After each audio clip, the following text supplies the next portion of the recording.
sumisipa sa Diyos.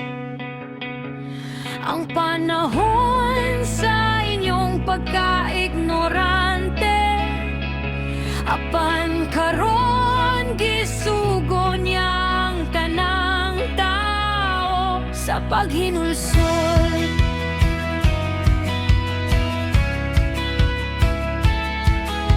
Dili ka gayod mo lampos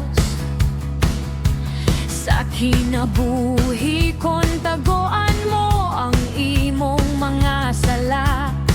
Isugid dinhi og paghinulsol ug kaluyan ka sa Dios. Hinulsol ug biyahe ang inyong mga sala, kay hapit na maghari ang Dios.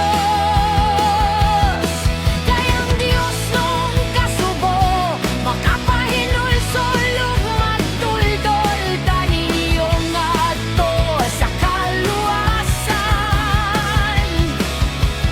Ug dili kini angay basolan, apan kamatayon ang sangpotan sa kalibutan nung kasubo.